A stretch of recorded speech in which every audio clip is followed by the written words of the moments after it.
ನಮಸ್ತೆ ಸ್ನೇಹಿತರೆ, M J spotlight YouTube ಚಾನಲ್ಗೆ ಸ್ವಾಗತ ಸುಸ್ವಾಗತ. ನಾನಿವತ್ತು ಟೊಮೊಟೊ ಬೆಳೆಗೆ ಒಂದು ಫೇಮಸ್ ಆಗಿರುವಂಥ ಒಂದು ಜಾಗ ಬಂದು ಕೋಲಾರ ಜಿಲ್ಲೆಯಲ್ಲಿ ಇದ್ದೀನಿ. ಇಲ್ಲಿ ನಮ್ಮ ಜೊತೆ ರಂಜಿತ್ ಅಂತ ಈ ಒಂದು ಜಮೀನಿನ ಮಾಲೀಕರಿದ್ದಾರೆ. ಈ ಒಂದು ಟೊಮೊಟೊ ಕೃಷಿ ಯಾವ ರೀತಿ ಮಾಡೋದು, ಇದರಲ್ಲಿ ಯಾವ ರೀತಿ ಒಂದು ರೋಗ ಬರುತ್ತೆ, ಅದನ್ನು ಯಾವ ರೀತಿ ನಾವು ತಡೆಗಟ್ಟೋದು ಮತ್ತು ಕಂಪ್ಲೀಟ್ ಇನ್ಫಾರ್ಮೇಷನ್ ಬಗ್ಗೆ ಈ ಒಂದು ವಿಡಿಯೋಲಿ ತಿಳಿಸ್ಕೊಡ್ತೀನಿ. ರಂಜಿತ್ ಅವ್ರು ಹೇಗಿದ್ದೀರಾ? ಚೆನ್ನಾಗಿದೆ ಸರ್. ಸರ್, ಈ ಒಂದು ಟೊಮೊಟೊ ಬೆಳೆ ಬೆಳಿಬೇಕು ಅಂತ ನೀವು ಯಾಕೆ ಆಯ್ಕೆ ಮಾಡ್ಬಿಟ್ರಿ? ಸರ್, ನಾವು ಒಂದು 10 ವರ್ಷದಿಂದ ಇದ್ರೆ ಟೊಮೆಟೊನ ಬೆಳಿತಿರೋದು. ಇದರಲ್ಲಿ ಏನಾದರೂ ಕಾಸಾಗಬೇಕಂದ್ರೆ ಇದರಲ್ಲಿ ಆಗೋದು, ಬೇರೆ ಬೆಳೆಯಲ್ಲೇ ಎಲ್ಲ ಆಗಲ್ಲ. ಇದರಲ್ಲಿ ಏನಾದರೂ ಆಗಬೇಕಂದ್ರೆ ಸ್ವಲ್ಪ ದುಡ್ಡು ಆಗಬೇಕಂದ್ರೆ ಇದರಲ್ಲಿ ಆಗೋದು.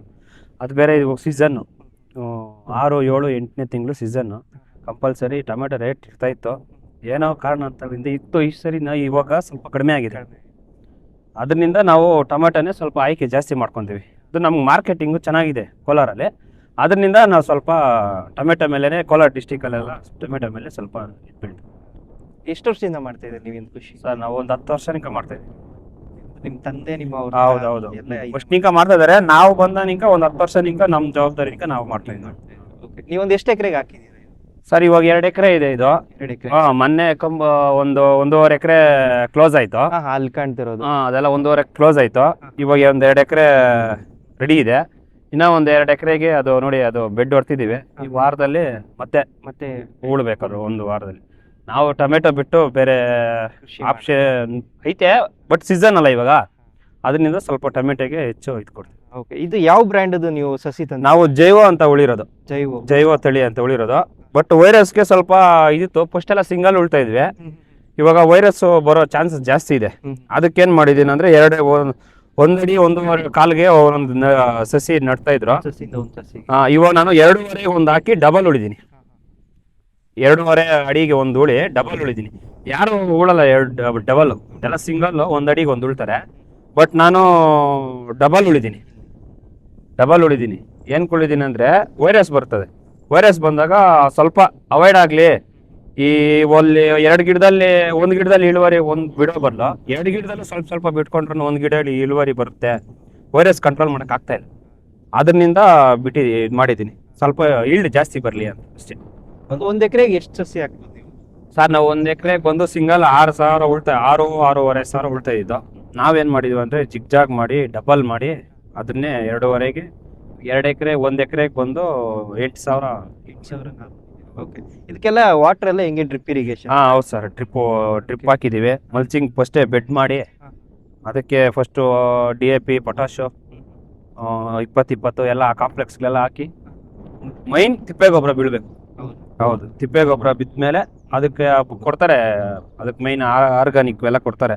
ಮಿಕ್ಸ್ ಮಾಡಿ ಬೆಡ್ ಮಾಡಿ ಆಮೇಲೆ ಮಲ್ಚಿಂಗ್ ಹಾಕಿ ಮತ್ತೆ ನಾರು. ಅದು ಅಲ್ಲಿದೆಯಲ್ಲ, ನೀವು ಬೆಡ್ ಮಾಡಿಸಿದಿರಲ್ಲ, ಅದ್ರಲ್ಲಿ ಏನಾರು ಹಾಕಿದ್ದೀರಾ ನೀವು? ಅದೆಲ್ಲ ತಿಪ್ಪೆ ಗೊಬ್ಬರ, ಕಾಂಪ್ಲೆಕ್ಸು, ಪೊಟಾಶು, ಕಾಂಪ್ಲೆಕ್ಸ್ ಗೊಬ್ಬರ ಎಲ್ಲ ವಿಡಿಯೋಗೆ ಸರ್. ಅದು ವಿಡಿಯೋ ಕಾಣಲ್ಲ, ಎಲ್ಲ ಮುಚ್ಚಿಬಿಟ್ಟಿರ್ತೀವಿ ಫಸ್ಟೇ ಎಲ್ಲ ಇದು ಮಾಡಿ ಆಮೇಲೆ ಬೆಡ್ ಹೊಡಿಸ್ಬೇಕು. ಯಾಕಂದ್ರೆ ಮಣ್ಣಲ್ಲಿ ಮಿಕ್ಸ್ ಆಗ್ಬೇಕಲ್ಲ, ಮೇಲೇನೆ ಇದ್ರೆ ನಾರಂಟಲ್ಲ. ಅದರಿಂದ ಫಸ್ಟೇ ಮಿಕ್ಸ್ ಮಾಡಿ ಇದು ಮಾಡಿರ್ತೀವಿ. ಇನ್ನು ಮತ್ತೆ ಡ್ರಿಪ್ ಎಳ್ದಿದ್ದೀವಿ. ಅದೆಲ್ಲ ಕಲೆಕ್ಷನ್ ಆದಮೇಲೆ ಮಲ್ಚಿಂಗ್ ಹಾಕಿ ಮತ್ತೆ ಸಸಿ ಮಾಡೋದು. ಇದು ಒಂದು ತಿಂಗಳಾದ್ಮೇಲೆ ಅದು ಉಳೋಣ ಅಂತ ಬ್ಯಾಚ್ ಟು ಬ್ಯಾಚ್. ಇದು ಒಂದು ಲೈಫ್ ಸೈಕಲ್ ಹೆಂಗೆ ಅಂದ್ರೆ, ಇವಾಗ ನಾರ ಹಾಕಿ ಆಮೇಲೆ ಕಾಯಿ ಬರಕ್ಕೆ ಎಷ್ಟು ದಿನ ತಗೊಳುತ್ತೆ? ಸರ್, ಇದು ಬರ್ಬೇಕಂದ್ರೆ ಇವಾಗ ಮಳೆಗಾಲದಲ್ಲಿ ಒಂದು 85 ದಿವಸ ಬೇಕು ಸರ್. 85 ದಿವಸ ಬೇಕು ಕಂಪ್ಲೀಟ್ ಆಗಿ. ಅದೇ ಬೇಸಿಗೆ ಅಂದ್ರೆ ಒಂದು 65 ದಿವಸ ಒಳಗಡೆ ಒಂದೊಂದು ಸಾಂಪಲ್ ಕಾಣಿಸ್ತದೆ. ಇವಾಗ ಮಳೆಗಾಲ ಅಲ್ಲ, ಸ್ವಲ್ಪ ಕೋಲ್ಡ್ ಇರುತ್ತೆ. ಇವಾಗ ಒಂದು 3 ತಿಂಗಳಾದ್ರೂ ಬೇಕೇ ಬೇಕು. ಅಂದ್ರೆ 85 ದಿವಸ ಬೇಕು. ಅದು ಉಳಿದ ಮೇಂಟೆನೆನ್ಸ್ ಜಾಸ್ತಿ ಟೊಮೆಟೊಗೆ. 1 ಎಕರೆ ಕಮ್ಮಿ ಅಂದ್ರೆ ಒಂದು 3-3.5 ಲಕ್ಷ ಬಂಡವಾಳ ಬೀಳ್ತದೆ. ಹೌದೌದು, 3-3.5 ಲಕ್ಷ ಬಂಡವಾಳ ಬೀಳ್ತದೆ. ಲೇಬರ್ ಜಾಸ್ತಿ 500 ರೂಪಾಯಿ ಒಂದು ಲೇಬರ್ಗೆ. ಈ ಕಟ್ಬೇಕಂದ್ರೆ ಕಡಿಮೆ ಅಂದ್ರೂ ಒಂದು ಲೇಬರೇ ಒಂದು 40-50 ಸಾವಿರ ಆಗುತ್ತೆ ಅಂತ 1 ಎಕರೆಗೆ. ಇದು ಟೈನೇ ಇವಾಗ 300 ರೂಪಾಯಿ ಆಗಿದೆ ಕೆಜಿ. ಫಸ್ಟ್ ನಾವು ಹಾಕ್ದಲ್ಲೇ ಹೋದ ವರ್ಷ ಎಲ್ಲ 120 ರೂಪಾಯಿ ಇತ್ತು. ಇವಾಗ 300 ರೂಪಾಯಿ ಕೆಜಿ ಟ್ರೈನ್. 300 ರೂಪಾಯಿ. ಕೇಳಿದ್ರೆ ನಮ್ಗೆ ಸಪ್ಲೈ ಇಲ್ಲ ಅಂತಾರೆ. ಅದೇ ಜಾಸ್ತಿ ಆಗುತ್ತದೆ. ಇವಾಗ ಇದಕ್ಕೆಲ್ಲ ಒಂದು 60 kg ಟೈನ್ ಬೇಕು. 60 kgಗೆ 300 ರೂಪಾಯಿ ಅಂದ್ರೆ ಎಷ್ಟಾಯ್ತು? 18,000 ಆಯ್ತು. ಟೈನ್ಗೆ 18,000, ಲೇಬರ್ ಅದನ್ನ ಕಟ್ಟಕ್ಕೆ ಒಂದು 40,000, ಅಲ್ಲೇ ಲಕ್ಷ ರೂಪಾಯಿ ಆಗೋಯ್ತು. ಇನ್ನು ಔಷಧಿ ಅಂದ್ರೆ ಔಷಧಿ ಅಂಗಡಿಗೆ ಹೋಗೋದು, ಅಲ್ಲೊಂದು ಲಕ್ಷ ಆಗುತ್ತೆ. ಎಲ್ಲ ಒಂದು 3 ಲಕ್ಷ ಬೀಳುತ್ತೆ ಸರ್ ಒಂದು ಎಕರೆಗೆ. ಇವಾಗ ಸಿಂಪಲ್ ಆಗಂದ್ರೆ ಸಿಂಪಲ್ ಆಗಿ ಮಾಡಬೇಕು. 3 ಲಕ್ಷ ಬೀಳ್ತದೆ ಬೆಳಿಬೇಕಾದ್ರೆ. ಸೊ ಚಿಕ್ಕದಿಂದ ದೊಡ್ಡದಾಗೋವರೆಗೂ ಯಾವ ರೀತಿ ನಮಗೆ ರೋಗಗಳು ಕಾಣಿಸ್ಕೊಳುತ್ತೆ ಸರ್? ನಾವು ಇವಾಗ ಚಿಕ್ಕದಂದ್ರೆ ಫಸ್ಟ್ ಬರೋದು ವೈಟ್ ಪ್ಲೇ, ಹಸಿರು ಸೊಳ್ಳೆ ಅಂತ ಇದೆ, ಅದನ್ನ ಸ್ವಲ್ಪ ಅವಾಯ್ಡ್ ಮಾಡ್ಕೊಳಕ್ಕೆ ಒಳ್ಳೆ ಒಳ್ಳೆ ಔಷಧಿಗಳು ಹೊಡ್ಕೊಳ್ತಾ ಇರಬೇಕು. ಒಂದು ವಾರದಲ್ಲಿ ಮಿಸ್ ಆಯ್ತಂದ್ರೆ ವೈರಸ್ ಬರುತ್ತೆ ನೋಡಿ ಸರ್. ಇದೆಲ್ಲ ಪೂರ್ತಿ ಇದ್ರಲ್ಲೆಲ್ಲ ಬ್ಲಾಕ್ ಇದೆ ವೈರಸ್, ನಮ್ಗೆ ಕಾಣಿಸಲ್ಲ. ಇದ್ರಿಗೆ ವಾರಕ್ಕೆ 1-2 ಸರಿ ಸ್ಪ್ರೇ ಮಾಡಲೇಬೇಕು. ಮಾಡಿಲ್ಲ ಅಂದ್ರೆ ಚಿಕ್ಕದ್ರಲ್ಲಿ ವಾರಕ್ಕೆ 2 ಸರಿ ಸ್ಪ್ರೇ ಮಾಡಲೇಬೇಕು. ಫಸ್ಟ್ ಉಳ್ದ ನಿಂಕ ಇಟ್ಟು 90 ದಿನ ಗಂಟ ವಾರಕ್ಕೆ 2 ಸರಿ ಆದ್ರೂ ಮಾಡಲೇಬೇಕು. ತಿಂಗಳಿಗೆ 8 ಸರಿ ಕಂಪಲ್ಸರಿ ಮಾಡಲೇಬೇಕು, ಇಲ್ಲಾಂದ್ರೆ ಅದು ಬರಲ್ಲ. ಈ ಕೊಡೋ ಔಷಧಿಗಳಲ್ಲಿ ನಾವು ಮೈನ್ ಪ್ರಾಡಕ್ಟ್ಗಳೈತೆ, ಈ ಸೆಮಿಡೋಸು, ಗ್ರೇಸಿಯಾ, ಈ ಥರ ಆ ಥರದ್ದೆಲ್ಲ ಹುಳುಗಳಿಗೆ ಊಜಿಗಳಿಗೆ ಅವೆಲ್ಲ ಸ್ವಲ್ಪ ಫಸ್ಟ್ ನಿಂಕನೆ ಈ ವೈಟ್ ಪ್ಲೇಗೆ ಅವೆಲ್ಲ ಸ್ವಲ್ಪ ನೋಡ್ಕೊಂಡು ಮಾಡ್ಕೊತಾ ಇದ್ರೆ ನಮಗೂ ರಿಸಲ್ಟ್ ಚೆನ್ನಾಗಿ ಬರ್ತಾ ಇದೆ. ನಾವು ಹೂಳ್ ಬಿಟ್ಟಿದ್ದೀವಿ ಬರಲ್ಲ ಬಿಡು ಅಂತ ವಾರಕ್ಕೊಂದ್ಸರಿ ಅದೆಲ್ಲ ಒಂದ್ಸರಿ ಮಾಡಿದ್ರೆ ಅದು ಎಲೆಗೆ ಸ್ವಲ್ಪ ನಕ್ ಬಿಟ್ರೆ ಸಾಕು, ಮತ್ತೆ ಅದು ಡೆವಲಪ್ಮೆಂಟ್ ಬರಲ್ಲ, ಗಿಡನೇ ವಾಶ್ ಔಟ್ ಆಗ್ಬಿಡ್ತದೆ. ಅದಕ್ಕೆ ನಾವು ನೋಡ್ಕೊಳ್ಬೇಕು. 15 ದಿವಸಕ್ಕೆ ಉಳಿದ 15 ದಿವಸಕ್ಕೆ ಟ್ರಂಚಿಂಗ್ ಮಾಡಬೇಕು, 10 ದಿವಸಕ್ಕೆ ಟ್ರಂಚಿಂಗ್ ಮಾಡಬೇಕು.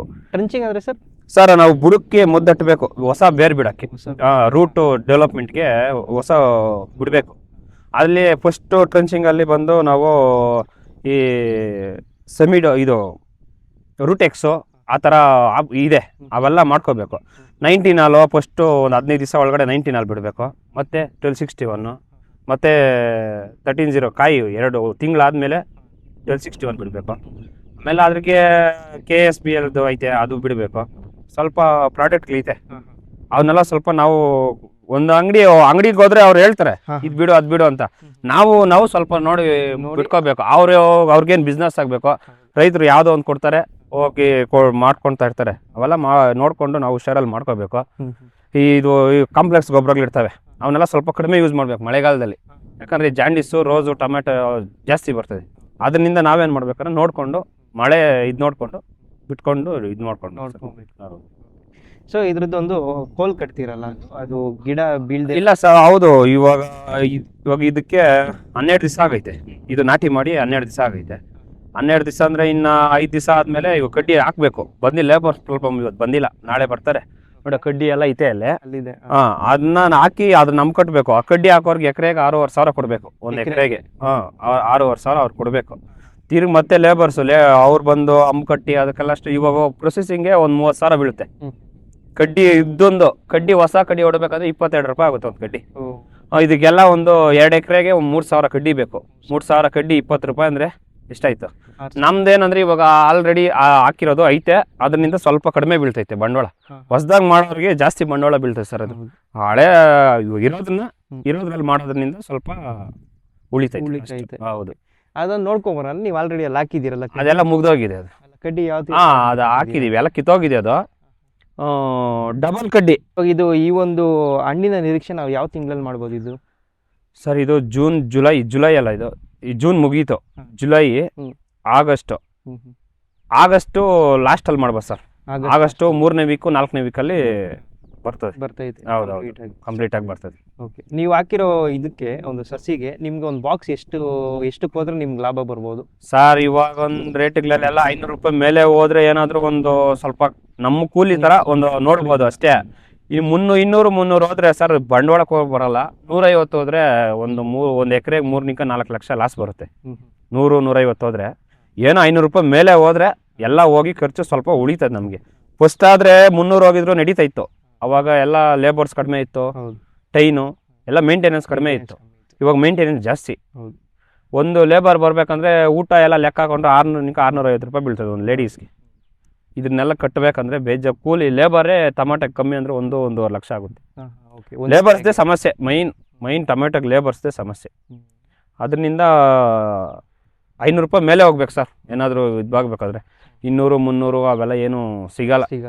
ಸುಮ್ಮನೆ ಹೇಳ್ಬೋದು ರೈತರು, 200-300ಗೆಲ್ಲ ಏನು ಸಿಗಲ್ಲ. ಎಕರೆಗೆ 3 ಲಕ್ಷ ಬಂಡವಾಳ ಬಿದ್ದರೆ 1000 ಬಾಕ್ಸ್ ಕೊಯ್ತದೆ ಎಕರೆಗೆ. ಮೀಡಿಯಮ್ ಅಂದ್ರೆ ಒಳ್ಳೆ ಫಸ್ಲ್ ಅಂದ್ರೆ 1,500 ಬಾಕ್ಸ್ ಕೊಯ್ಬೋದು.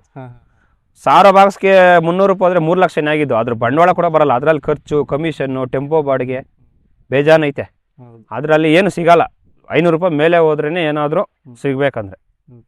ಇದು ನೀವು ಕುಯ್ದಿ ಟೊಮೊಟೊ ಅವರೇ ಬಂದು ತೊಗೊಂಡು ಹೋಗ್ತಾರೆ ನೀವು ಇಲ್ಲ ಸರ್, ನಾವು ಬಾಕ್ಸ್ ಕಳಿಸ್ತಾರೆ ಅವರು, ಆ ಬಾಕ್ಸ್ಗೆ 2 ರೂಪಾಯಿ ಕೊಡಬೇಕು, ಇಲ್ಲಿಂಕ 15 ರೂಪಾಯಿ ಕೊಡಬೇಕು ಟೆಂಪೋ ಬಾಡಿಗೆ ಕೊಟ್ಟರೆ ಅವ್ರು ಕಳಿಸ್ತಾರೆ. ನಾವು ಕೋಲಾರ್ಗೆ ಹಾಕೋ ಸರ್, ಯಾರು ಅವ್ರು ತಗೊಂಡೋಗಲ್ಲ. ನಾವು ಅಲ್ಲಿ ಹಾಕಿದರೆ ಅಲ್ಲಿ ಏನು ಆಕ್ಷನ್ ಇತ್ತು ಅದು ಅಲ್ಲಿ ಮಾರಿ ನಮ್ಗೆ ಅಮೌಂಟ್ ಕೊಡ್ತಾರೆ. ಅದು ಬಿಟ್ಟರೆ ಬೇರೆ ಇದಿಲ್ಲ ಸರ್. ನಾವು ಇಲ್ಲಿ ಯಾರು ತಗೊಳ್ಳಲ್ಲ ಸರ್, ಕಂಪ್ನಿಯವ್ರು ಬರ್ತಾರೆ, ಅವರು ರಿಜೆಕ್ಟ್ ಜಾಸ್ತಿ ಮಾಡ್ತಾರೆ. ಅವ್ರಿಗೆ ಬೇಕಾದಷ್ಟು ಮಾತು ಎತ್ಕೊಳ್ತಾರೆ, ಮಿಕ್ಕಿದ್ದು ನಾವೆಲ್ಲ ಆಗಲ್ಲ. ಅಲ್ಲಿಗಾದ್ರೆ ಇಷ್ಟಾದರೂ ಇರಲಿ, ಅಲ್ಲಿ ಮಾರ್ಕೆಟ್, ಕೋಲಾರ ಮಾರ್ಕೆಟು ದೊಡ್ಡದು, ಎಲ್ಲೋ ಒಂದು ಕಡೆ ಸೆಲ್ಲಿಂಗ್ ಆಗುತ್ತೆ ಸರ್.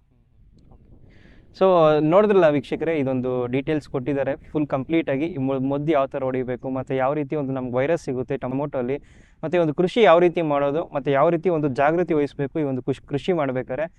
ಸೊ ಇನ್ನೂ ಈ ರೀತಿ ಒಂದು ಹಲವಾರು ವೀಡಿಯೋಗಳು ನಮ್ಮ ಒಂದು ಯೂಟ್ಯೂಬ್ ಚಾನಲಲ್ಲಿದೆ. ಸೊ ಡೀಟೇಲ್ಸಲ್ಲಿ ಕೊಡ್ತಾ ಇರ್ತೀನಿ. ಸೊ ಅಲ್ಲಿ ನೀವು ಕ್ಲಿಕ್ ಮಾಡಿ ನೀವು ವೀಕ್ಷಣೆ ಮಾಡ್ಬೋದು ಬೇರೆ ವೀಡಿಯೋಸ್ನ. ಸೊ ಇಷ್ಟೊಂದು ಇನ್ಫಾರ್ಮೇಷನ್ ಕೊಟ್ಟಿರುವಂಥ ರಂಜಿತ್ ಅವ್ರಿಗೆ ತುಂಬ ಧನ್ಯವಾದಗಳು. Thank you sir. ಸೊ ಇಲ್ಲಿಗೆ ಒಂದು ವೀಡಿಯೋನ ಮುಗಿಸ್ತಾ ಇದ್ದೀನಿ. ಧನ್ಯವಾದಗಳು.